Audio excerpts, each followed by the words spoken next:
Hey everyone, Mr. Slaby here. Welcome to Tuesday. So I have cohort B with me, and cohort A, you are comfortable at home. A couple things.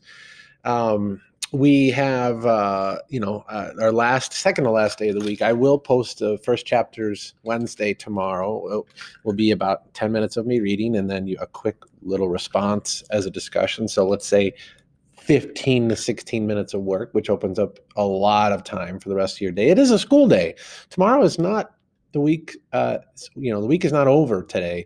We continue to tomorrow, and tomorrow is a good day to catch up because the trimester one is about to end, and some of us, we're struggling. So this is an important time to make up some of that time, but that's up to you.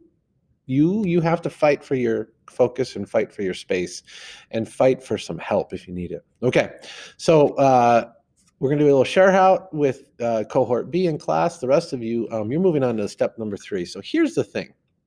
I want to quick remind everyone the importance of your assignment. We're working through the final stages of an assignment that I'm asking you to polish.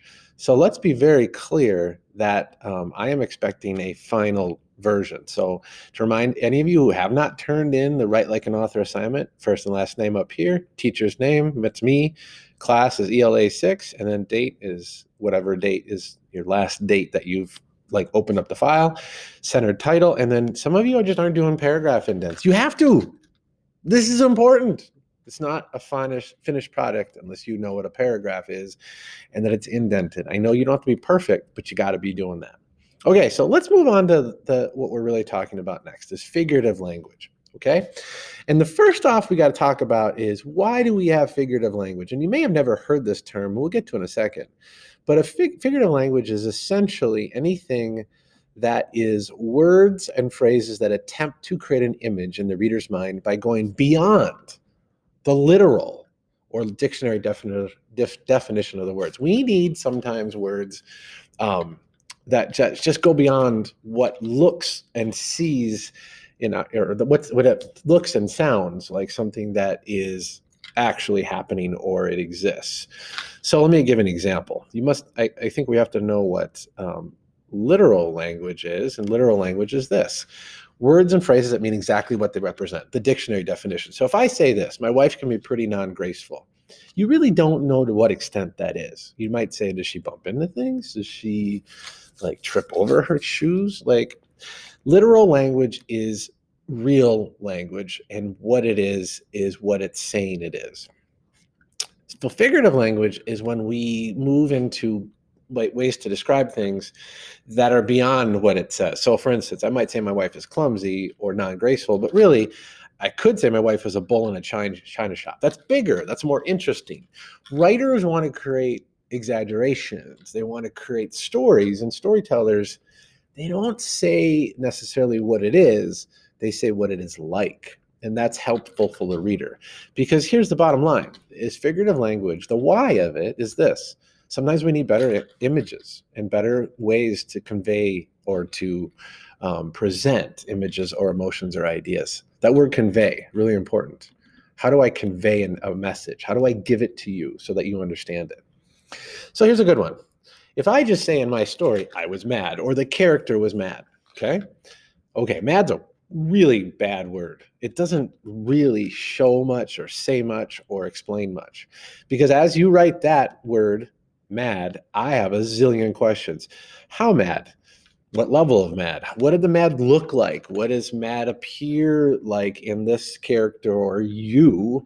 And is your mad different from my mad? Maybe your mad is wild and frantic and mine is boiling under the surface. It's like just a stare. I got a million questions. So you don't want your reader to be left with that many questions. So that's why figurative language works. Okay? I'm going to convey a better sense of mad. Instead of saying I was mad, I'm going to say this. I was a raging, flailing Tasmanian devil of rage, bouncing off of walls, denting the plaster, swinging my fists like a tornado of fury. I don't have any questions now. I see it. I hear it. I can literally picture it. So as a reader, they're mad, and I'm letting my imagination play around with what that looks like. But I can't do that with this. I was mad. So that's what figurative language does. And what I did is I compared mad, or this person who was mad, to a Tasmanian devil and bouncing off of walls, denting the place, swinging a fist. I can see it. That's what figurative language does. So some basics. This is a screenshot you might want to take. Metaphors. Comparing two unlike things not using like or as. So basically this is what we call a direct comparison. Okay? I'm not mixing any words. I'm just saying it's this. It is this. It's not like this. It is this. Okay? Now similes are the same kind of idea except they add some words like or as. This is an indirect comparison. It's like something. It's not it itself, okay? Personally, these are better.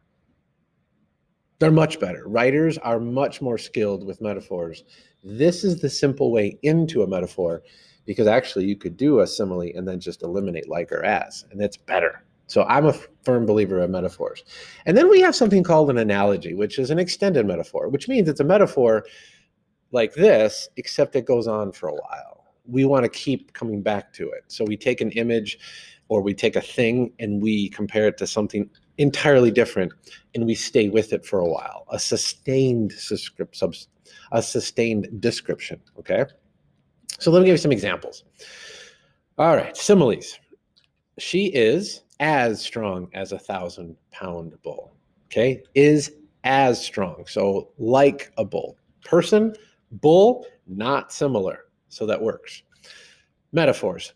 She is a powerful 1,000-pound bull. See, that's stronger. So that's why it's better.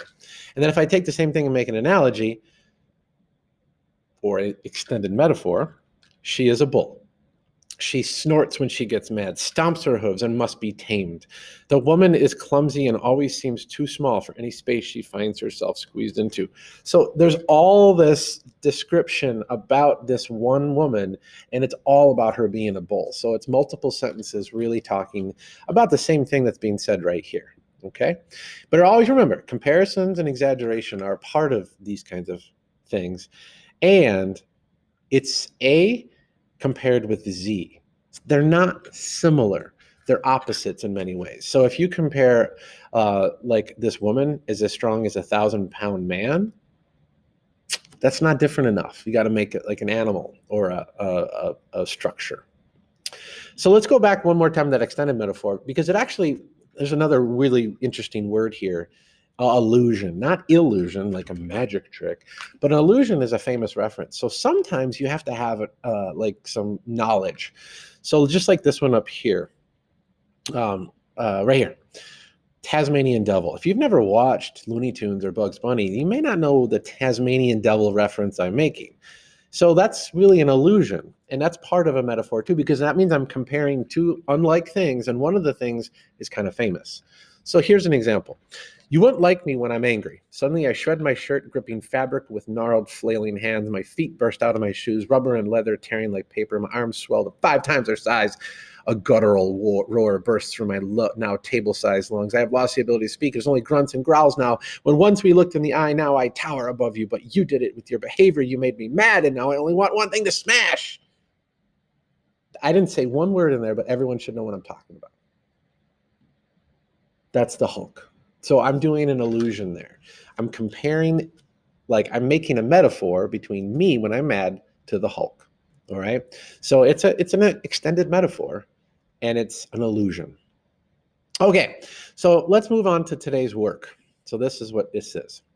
So I will put this in PDF form. What I want you to do then is I want you to read through, I got 3 stories that I wrote. Okay.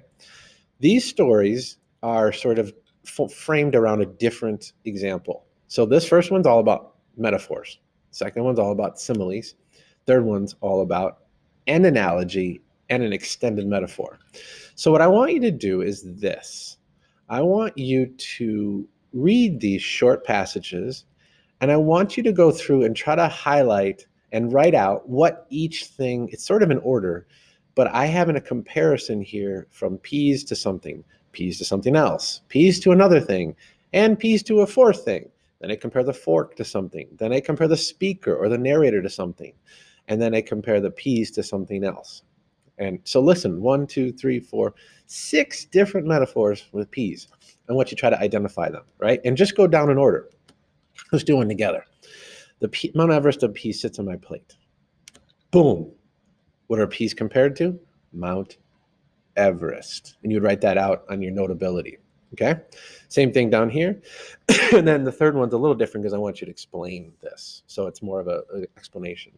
So that's your work for today. You're just working on what these authors are doing, or well, this author is doing in each of these stories by, identifying the metaphor, the similes, or the extended metaphor, and having an identification for each. And so what I want you to do is take a picture of that and submit to this assignment. Okay, so that's what today looks like, is this. Watch the video you're watching, import today's assignment into Notability, work on that assignment, and then take a picture of it, and you're going to take that and submit for this assignment. Okay, last thing I'm going to say is this. If you are one of those people that did not finish your Write Like an Author assignment, get your Write Like an Author assignment in and email me with any issues. You've got some break time coming up. Let's get your work done. Okay, everyone? If I don't see you, I wish you a very safe and happy holiday weekend. I wish you warm time with family and a great meal. So I hope everyone's well.